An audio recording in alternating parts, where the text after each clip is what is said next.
Hello student. आज हम लोग जनन स्वास्थ्य चैप्टर जो पढ़ रहे थे क्लास 12 का, उसका हम लोग पढ़ेंगे आज थर्ड पार्ट। सगर्भता का चिकित्सीय समापन। ये क्या होता है?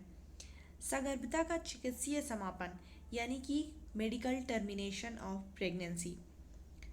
तो क्या होता है कि कभी कभी किसी किसी कोई कंडीशन ऐसी आ जाती है या जिसमें मीन्स जो डॉक्टर होता है या फिर जो माँ है, कोई ऐसी वजह है, कोई ऐसी मजबूरी है जिसकी वजह से वो जो गर्भ है उसको वो कंटिन्यू नहीं कर सकते उसको, तो उसका चिकित्सीय समापन करना पड़ता है स्वैच्छिक तरीके से।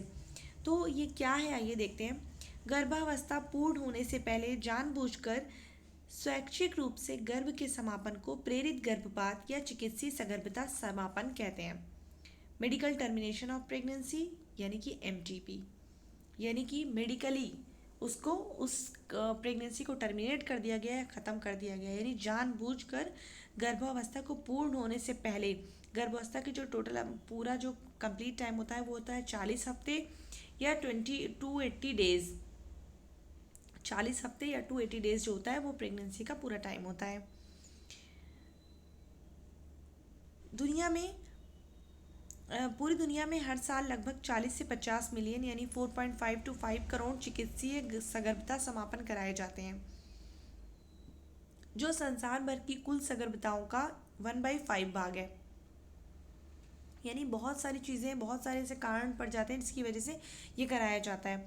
तथापि एमटीपी में भावनात्मक, नैतिक, धार्मिक एवं सामाजिक पहलुओं से जुड़े होने के कारण ये बहुत से देशों में बहस जारी है कि चिकित्सीय सगर्भता समापन को स्वीकृति या कानूनी बनाया जाना चाहिए या नहीं। भारत सरकार ने इसके दुरुपयोग को रोकने के लिए 1971 ईस्वी में चिकित्सीय सगर्भता समापन को कानूनी स्वीकृति प्रदान कर दी थी। इस प्रकार के प्रतिबंध अंधाधुंध और गैर कानूनी मादा भ्रूण हत्या तथा भेदभाव को रोकने के लिए बनाए गए, जो अभी भी भारत देश में बहुत ज़्यादा हो रहा है। क्या होता था पहले कि पहले जो ये मेडिकली जब अप्रूव्ड नहीं था, कोई मतलब इस पे कोई क्राइम ये नहीं था, तो क्या होता था कि किसी भी वजह से लोग क्या करते थे, पहले गर्भ की जांच कराते थे। अभी भी भ्रूण की जो जांच कराना होता है, उसके लिंग की जांच कराना है, यानी उसका सेक्स पता करना कि ये मेल है फीमेल है, ये जो होता है कानूनन अपराध है। क्योंकि लोग क्या करते हैं कि पहले चेक करा लेते हैं, जान जाते हैं, अगर लड़की होती है तो गर्भपात करा देते हैं। या फिर क्या है कि किसी के दो बच्चे, तीन तीन बच्चियाँ ऑलरेडी हैं लड़कियाँ, उसके बाद वो चौथे के लिए, पांचवे के लिए ट्राई करते हैं, और जब वो अगर फीमेल होती है तो उसको अबॉर्ट करा देते हैं। तो ये सब चीज़ों को रोकने के लिए क्या किया गया, इसको कानून एक बनाया गया 1971 में। चिकित्सीय सगर्भता समापन क्यों? निश्चित तौर पर इसका उत्तर अनचाही सगर्भताओं से मुक्ति पाना है, फिर चाहे वे लापरवाही से किए गए असुरक्षित यौन संबंधों का परिणाम हो या मैथुन के समय गर्भ निरोधक उपायों के असफल रहने या बलात्कार जैसी घटनाओं के कारण हो। यानी किसी वजह से इनमें से कोई भी कारण हो सकता है। इसके साथ ही चिकित्सीय सगर्भता समापन की अनिवार्यता कुछ विशेष मामलों में भी होती है। यानी कोई कोई ऐसी चीज़ होती है जैसे जो गर्भ है, जो भ्रूण है, उसको उसको कोई प्रॉब्लम है, कोई जेनेटिक प्रॉब्लम है कि वो बच्चा पैदा हो तो वो एबनॉर्मल ही पैदा होगा, तो इससे अच्छा उसको टर्मिनेट कर दिया जाए।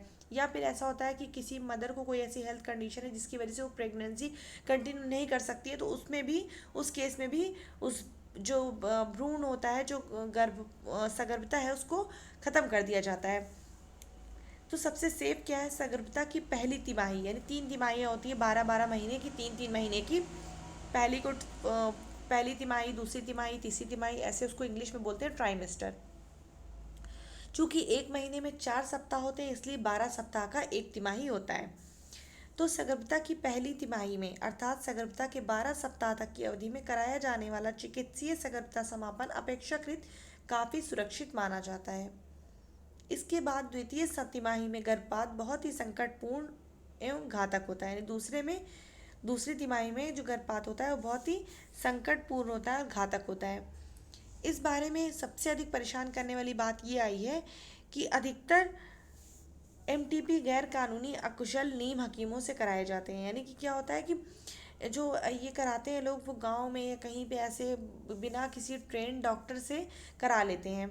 वो डॉक्टर ट्रेन नहीं होता और ये गैर कानूनी तरीके से करा लेते हैं, जो कि ना केवल असुरक्षित होते हैं बल्कि जानलेवा भी सिद्ध होते हैं, क्योंकि उन्हें बहुत सही तरीका मालूम नहीं होता है। ना वो अपने इंस्ट्रूमेंट जिससे किया जाता है ना उसको वो स्टरलाइज करते हैं, ना उनको सही तरीका मालूम होता है, तो ये जानलेवा भी हो जाता है कभी कभी।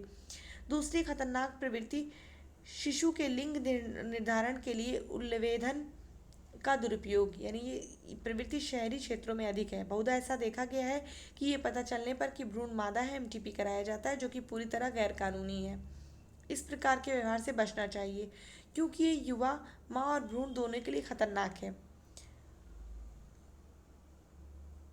असुरक्षित मैथुन से बचाव के लिए प्रभावशाली परामर्श सेवाओं को देने तथा गैर कानूनी रूप से कराए गए गर्भपातों में जान की जोखिम के बारे में बताए जाने के साथ साथ अधिक से अधिक सुविधाएं उपलब्ध करानी चाहिए, ताकि उपर्युक्त हानिकारक प्रवृत्तियों को रोका जा सके।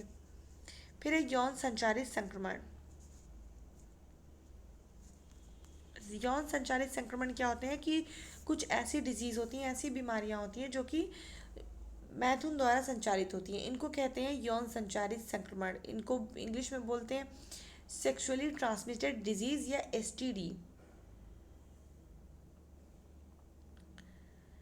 जिसमें इसका एग्जाम्पल है सुजाक, गोनोरिया, सिफिलिस, हर्पीस, जननिक परिसर यानी जेनेटल हर्पीजा, क्लेमाइडिया, ट्राइकोमोनास्ता, लैंगिक मत्स्य, यकृत शोथ और हाल ही में सर्वाधिक चर्चित एवं घातक एचआईवी या फिर एड्स।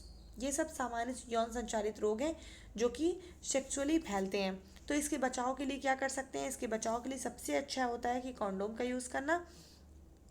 जो कि बहुत सारे लोग होते हैं जिनके मल्टीपल पार्टनर होते हैं, यानी एक से ज़्यादा लोग से उनके संबंध होते हैं, उन ऐसे लोगों में सेक्सुअली ट्रांसमिटेड डिजीज़ का जो खतरा होता है बहुत ज़्यादा है। तो बहुत सारी डिजीज़ ऐसी होती हैं जो कि बिल्कुल पूरी तरह से क्योरेबल हैं, जो कि ठीक हो सकती हैं। तो उसमें क्या होता है कि उनका इलाज कराया जाना चाहिए। लेकिन कुछ ऐसे संक्रमण जो ठीक नहीं होते, जैसे एचआईवी, तो इसमें क्या होता है कि बस ये कर सकते हैं कि बीमारी को कंट्रोल में कर सकते हैं। तो इसके लक्षण क्या है? गुप्तांग में खुजली होना, तरल स्राव आना, हल्का दर्द, सूजन, ये सब इसके हल्के फुल्के लक्षण होते हैं। तो फौरन जैसे ही कोई लक्षण होता है फौरन उसकी जांच कराना चाहिए। आगे चल के अगर यही लक्षण बढ़ जाते हैं तो गर्भपात, मृत शिशु जन्म, अस्थानिक सगर्भता, बंधिता, जनन मार्ग का कैंसर, ये सारी डिजीज फैलती है। तो इसके लिए भी लोगों को अवेयर करना चाहिए ताकि लोग जानें। तो इससे क्या है कि इसके भविष्य में होने वाले कि क्या इसके नियमों का पालन हमें करना चाहिए। अनजान व्यक्ति या बहुत से व्यक्तियों के साथ यौन संबंध नहीं होना चाहिए। मैथुन के समय कॉन्डोम का इस्तेमाल करने की कोशिश करना चाहिए। अगर कोई आशंका है, कोई भी थोड़ी सी भी प्रॉब्लम है, तो डॉक्टर से मिलकर रोग का पता चले तो पूरा इलाज कराना चाहिए। अब ये बंधिता। बंधिता क्या है? ऐसे लोग जो उन्मुक्त या असुरक्षित सहवास के बावजूद बच्चे पैदा करने में असमर्थ होते हैं। तो इसके बहुत सारे कारण हो सकते हैं। शारीरिक, जन्मजात, रोगजन्य, औषधि, प्रतीक्षात्मक और यहाँ तक कि मनोवैज्ञानिक भी हो सकता है। तो इंडिया में क्या होता है कि अगर बच्चे नहीं पैदा होते तो किसको दिया जाता है दोष? स्त्रियों को ही दिया जाता है। लेकिन ऐसा नहीं होना चाहिए, क्योंकि हमें पता है, हमने पढ़ा है कि मेल और फीमेल दोनों का ही, मेल में सीमेन को पहुंचना चाहिए फीमेल जेनाइटल ट्रैक्ट में, और फीमेल में ओवम का सिक्रीशन होना चाहिए, तभी जाके प्रेगनेंसी पॉसिबल है। तो कभी कभी जब बहुत जगहों पे जहाँ पे अब हम जब देखेंगे तो जब टेस्ट होते हैं तो बहुत बार मेल में प्रॉब्लम आती है, बहुत बार फीमेल में प्रॉब्लम आती है। तो ये क्या होता है कि इसमें कुछ टेस्ट होते हैं तो फिर जाके पता चल पाता है कि क्या है। कभी कभी कहाँ पे ऐसा होता है कि कुछ ऐसे दोष होते हैं जो ठीक नहीं होते। जैसे कि अगर एक फॉर एग्जांपल अगर हम किसी का जो ट्यूब है, फर्टिलाइजेशन ट्यूब जो है वो अगर किसी का बंद है तो उसमें ऐसे में अब बहुत सारी तकनीक आ गई है, जैसे कि होता है आईवीएफ, इन विट्रो फर्टिलाइजेशन इसमें कहते हैं, यानी कि आउटसाइड द यूट्रस क्या करते हैं, मेटिंग करा देते हैं ओवम और स्पर्म की, उसके बाद उसको ट्रांसप्लांट करा देते हैं। तो बहुत सारी ये टेस्ट ट्यूब बेबी कार्यक्रम के नाम से जाना जाता है। इसमें क्या करते हैं कि वही चीज़ें जो अभी मैंने बताया कि ये प्रयोगशाला में दोनों को एकत्र करके फिर उसके बाद ब्लास्टोमियर स्टेज को फिर जो नलिकाएं होती हैं फैलोपियन ट्यूब में स्थानांतरित कर दिया जाता है। इसको क्या कहते हैं? Intrauterine transfer, IUT. ठीक है। और ऐसे मामले में जहां स्त्रियां अंडाणु उत्पन्न नहीं कर सकती लेकिन जो निषेचन और भ्रूण के परिवर्धन के लिए उपयुक्त वातावरण प्रदान कर सकती हैं, उनके लिए एक अन्य तरीका अपनाया जा सकता है। इसमें क्या करते हैं, किसी और से अंडाणु लेकर क्या करते हैं कि अंडाणु जो होता है किसी और स्त्री का ले लेंगे, उसके बाद उसके पार्टनर जो मेल होता है उससे स्पर्म लेके फिर स्त्रियों की फैलोपी नलिका में स्थानांतरित कर दिया जाता है, जिसको बोलते हैं GIFT।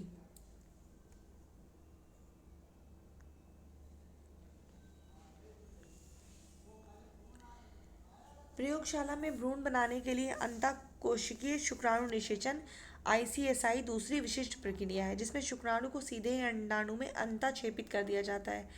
बंधिता के ऐसे मामले जिसमें पुरुष साथी स्त्री के वीर्य सेचित करने के योग्य नहीं है स्त्री के अथवा जिसके स्खलित वीर्य में शुक्राणुओं की संख्या बहुत कम है, ऐसे दोष का निवारण कृत्रिम वीर्य सेचन AI तकनीकी द्वारा किया जाता है, जिसमें उस तकनीक में पति या स्वस्थ दाता से शुक्र लेकर कृत्रिम रूप से या तो स्त्री की योनि में या उसके गर्भाशय में प्रविष्ट कर दिया जाता है। इसे अंतःगर्भाशय वीर्य सेचन या IUI कहते हैं। यानी बहुत सारी तकनीक है ऐसी जिसकी वजह से अगर ऐसे जो लोग हैं जिनको प्रेगनेंसी नहीं हो रही है लेकिन वो बच्चा चाहते हैं तो वो क्या करते हैं, ये सब तरीके अपना सकते हैं। तो और उसके बाद दूसरा उपाय ये है कि हमारा जो देश का कानून है वो शिशु को कानून गोद लेने की इजाज़त देता है। तो जो दंपति बच्चे के लिए इच्छुक है उनके लिए संतान प्राप्ति का सर्वोत्तम उपाय है। तो ये हमारा जो चैप्टर था वो यहाँ पे कंप्लीट हुआ। अब हम मिलते हैं अपने नेक्स्ट चैप्टर के साथ। Thank you.